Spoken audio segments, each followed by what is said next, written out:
Alright, peeps. So for the weekend, so we've looked, haven't we, at how we can pull files in and process them as we get used to. Yeah, that's what we do now, isn't it? All the time. The question is, how can I avoid getting these things involved? Yeah, I didn't want to get me mitts dirty. What can I do?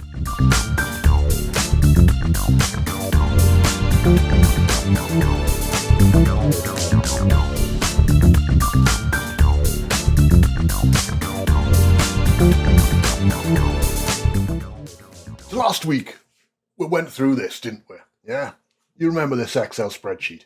We started with a fairly basic kind of view of how we do things. We get a spreadsheet in, we get, something comes in, probably by email, and then we do some processing with it. In this case, we've got 4 different versions. Now, we might have some script that tells us to copy them all together and manually build up a single table, so it's all one big table, or we might put them separately. In this, we've just spelled it out as separate because there's 4 different files.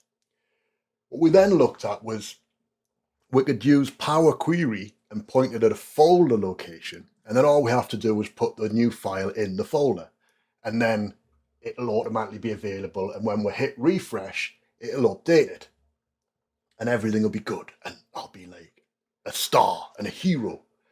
It's all we need to do ever is go and say, well, these are the files we want, let's put them there, and that's great. And then I just have to remember to go back to the website or get the new version through, bring it into the folder, and then we're all up to date.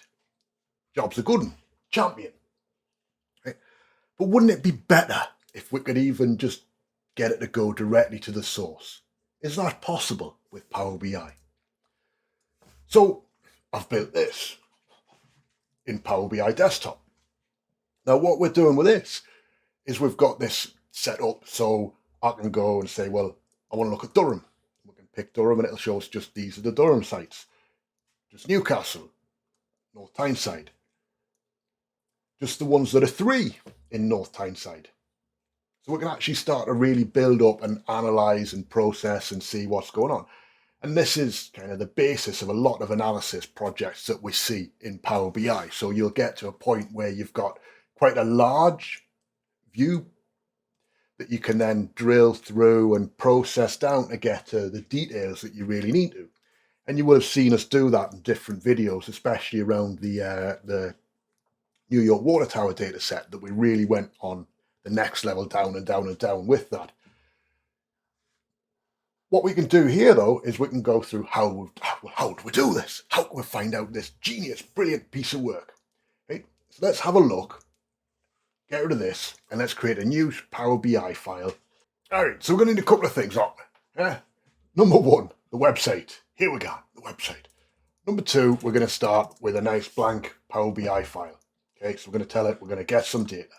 So from our blank Power BI file, what we're going to select is get data.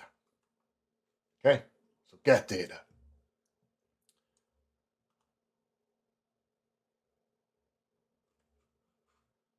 The data we're going to need for this is XML, right? So we're going to pick XML and then come down and hit connect.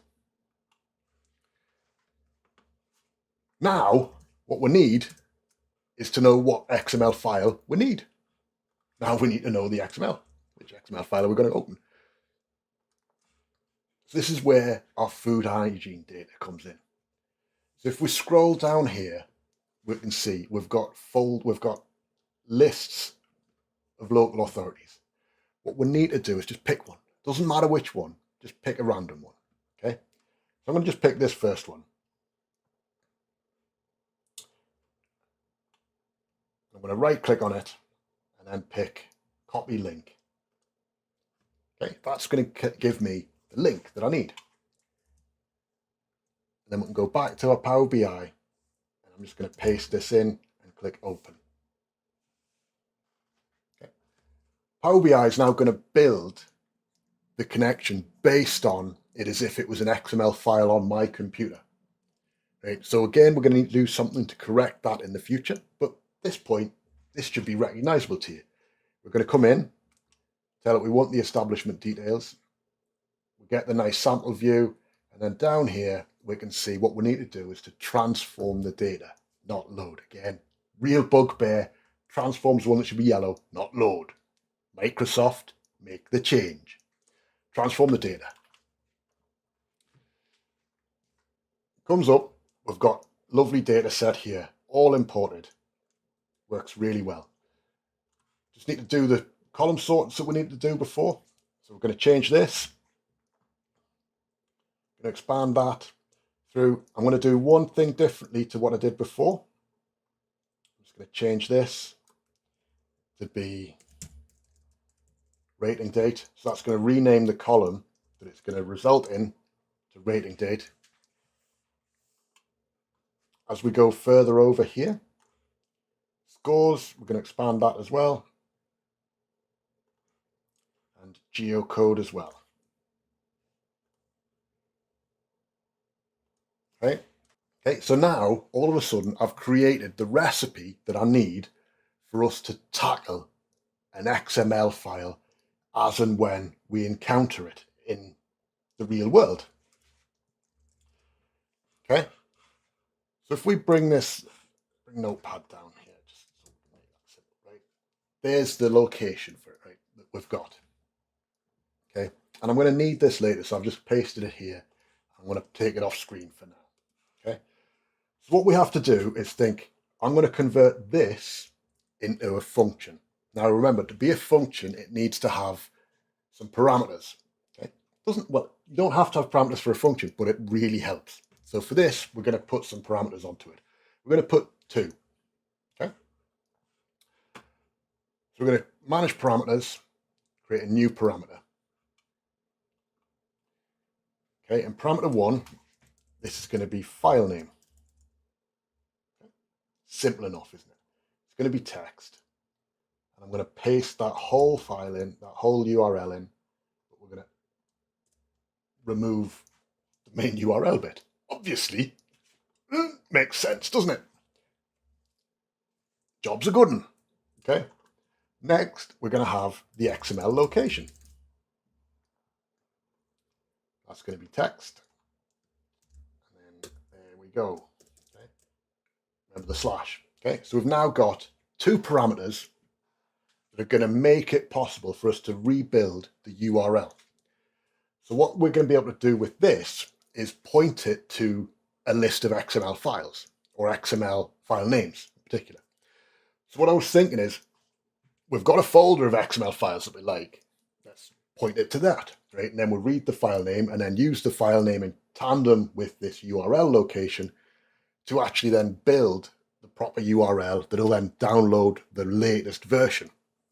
So what it means is the folder we've got, we just need to dump XML files in that we're going to use, but we don't have to worry about keeping them up to date. Okay? It's a way of doing it.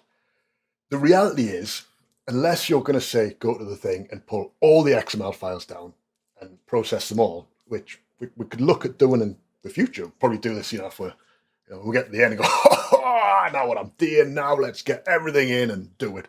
Right? But for now, when we've got a list or a subset that we want, it doesn't make sense to do that. So somehow we have to manage a list. And that could be a list of names, it could be a list of XML file names, it could be anything. So I've kind of gone with a route that's as good as anything for it. So we've got these. So we're going to click OK on that. Right? Now what we need to do is under the establishment details is we've got like 3 key things to do. 3. Okay? First one's dead simple, right? Because we're going to create this and make a function out of it. So we're just going to do right click on this and untick enable load. Because this is a reference, isn't it? It's not going to become a table in our data set. This is a reference. The next 2 steps are under source. Okay, well, the next critical step is under source. Okay, as you can see in source, it's pointing to a location on my C drive. Okay. That's not going to work, really, is it? For anybody beyond me. So I'm going to remove that. Okay, but I need to put in me 2 parameters. So we've got the XML location ampersand, because and the file name. Okay, so we've now built a valid URL to get me file. The problem is it won't work. It doesn't work, you see. What do you know, Ross? You're not very good at this, are you, Ross? Well, the reality is, I've been saying it. It thinks it's a file. Okay.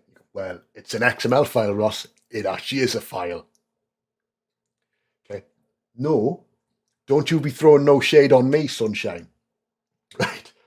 The reality is, what we need to do is tell it to be web. Okay? Because it's a web source that we're looking at, not a source on the local computer. Okay. And that's kind of the difference between file and web. So because it's a URL that we're handing it, we need to tell it to use web. You will find this happens a lot as you go from local files to web-based files. Even if you're starting to look into things like OneDrive for Business and things like that for your data sources, be aware the difference between file and web. And it can really throw you if you're not sure. Now we've done that, all of a sudden, everything now works. So we've done the first two steps. We're ready to build a function. Okay, so my function is going to be right click on here. Let's zoom in so you can see it. And then if we scroll down, we've got this create function. Let's create a function. And we're going to call this get XML. And then click OK. And it says, do you want to test it? Should we test it? Let's test it. So I'll paste that on there for the file name. Get rid of that. Get rid of the file name from there. And we've now got this. And we can click invoke and it loads. Yay! Right. So I've managed to write a function. Right. That works. I'm just going to delete that table because we're not going to use it. Okay. And now what I have is a process that will take an XML file name or location, XML file name, location, information, yeah, and read it and do the same processing, so consistent processing, and produce something or a table from it. Okay, so what we need to end up with is a table of tables that can then be combined into a table. Right? How do we do that? That's simple. Don't worry. Back in Excel, okay, what we can do, this is one of the things you can do with this stuff. If we go back to a query here, what we can do under data, I can remember, is we can choose to come and edit this. Okay, let's go to edit it. Okay, and I apologize that it's just resized really badly and Zoom doesn't work properly on it, and it's just so annoying. If I right click on this, let's see if I can zoom in a bit, right, and copy the query itself, and then come back to my Power BI desktop, what I can do here is I can right click and paste. And you see it brings through all the other stuff, the artifacts that make it work. But really all we want is the first two steps, okay? Because the rest relate to it being able to process information based on what we've done in the past. So if I click these crosses and get rid of it, okay? And then just to prove it works, let's delete these two as well. Okay, what I've now got is, here is the folder that we've opened. Okay, and all we want from the folder isn't the contents. I don't care about the contents of the folder. I just want the file names. Right. So what I'm going to do is I'm going to click on this column. Let me zoom in again. Right click on it and choose to remove the other columns. We've got my list of files now. And remember, we've got 5 here because when we looked last week, we brought in Durham as well. And as you saw, there was Durham in there. Okay. Now remember, none of these are the ones that we've looked at for here. And if we come back to here and we scroll along, we'll see this is for Berda. Okay. If I come back to here, and now I say, for this column, I want you to add a column, invoke a custom function. We're going to pick the get XML. It's going to be the name. And then what we need to do, we're going to hard code this. Okay. Now I've got that, I can click OK. And you can see we've now got tables. So it's now brought through all that information. So let's get rid of this now. So we don't need this list of columns of file names anymore. So we're going to remove that column. And we've now just got the get XML column of tables. I love them. We've got a column of tables. It's great. Right. Let's expand that column of tables. Okay, we don't want to include that. Click OK. Right, and suddenly I've got a list of everything that I need here. So let's go through, set these up. So we've got numbers. All right, so we've built all this, changed all the types, and suddenly I've got a table that I can use in Power BI. There's not much more to it than that. So if I go on my home page and I hit close and apply, select close and apply, it'll go away and it'll build me my table. All right, so now we've got all the data through. A couple of tweaks we can make just to help make this work a little bit easier and simpler. First one, I generally put this in everywhere I do things, but it's always good to have a row count. Okay, so we're going to call it business count. So the count rows of the table that we've put in, which is this still PQ intro table. Okay, and we can drag that onto my page, and you can see it just gives us a nice count of how many rows we've got. It's always useful when you're doing these evaluations. It's a good starting measure. The next thing to do is just to help Power BI along. So latitude, for example, I'm going to tell it not to sum it. And we're going to say this is the latitude. Longitude, we're going to say don't summarize it because this is longitude. Okay. So now if we bring through latitude and longitude and make a map,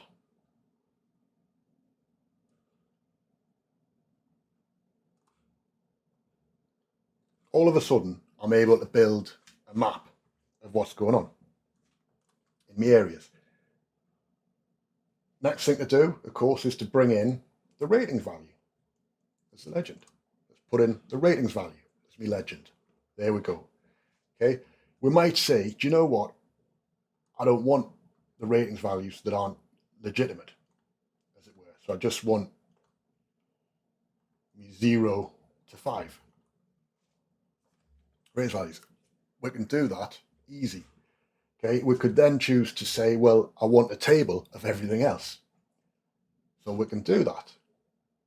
It's not a problem, is it? If we bring in the business counts and we bring in the ratings values, it's a legend. And remember this time, we're just going to have the 3 at the bottom. Okay, let's do that. And then let's put as the axis local authority name. Okay, so we've built that quickly, easily, and we're starting to build and consolidate on what we need. Okay, so you've got a rough idea of what you can do, and that didn't take too much to build that. And that's really now going to go away and pull a list of XML file names, and from there actually build something from it. So can I prove that that works? Right? And the answer is yeah, of course I can. Ha! Right? So let's prove it. I'll show you what I'm going to do. Okay.